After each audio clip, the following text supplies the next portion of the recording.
গেল বছরের ৩১শে মে কলিং ভিসায় মালয়েশিয়া যেতে না পারা কর্মীরা রাজধানীর কারওয়ান বাজার মোড়ে অবস্থান নিয়ে বিক্ষোভ করেছেন।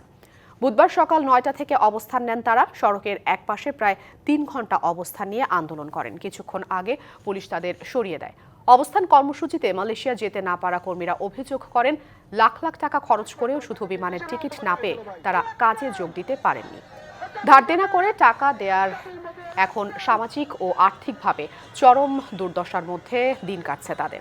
অভিযোগ করেন, সমস্যা সমাধানে প্রধান উপদেষ্টা ডক্টর মোহাম্মদ ইউনূসের সাক্ষাৎ চেয়েও পাচ্ছেন না তারা। চলতি মাসের মধ্যে মালয়েশিয়া যাওয়ার ব্যবস্থা করার দাবি করেছেন কর্মীরা।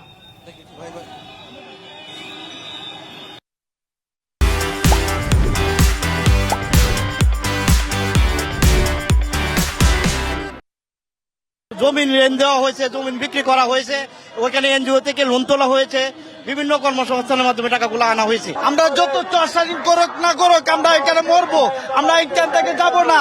আমরা যতক্ষণ বলতে আমরা দাবি না মানা হয় অতক্ষণ পরে আমরা এখানেই থাকবো। আমরা যেভাবে ভুগতেছি 9 মাস হলে এখন পর্যন্ত আমাদের কোনো সমাধান আসেনি। ডক্টর ইউনূসের কাছে আমাদের দাবি একটাই, আমাদের উনি মালয়েশিয়া যেভাবে আমাদের পাঠানোর ব্যবস্থা। আমরা প্রত্যেকটা ফ্যামিলি আমরা অসহায় হয়ে গেছি।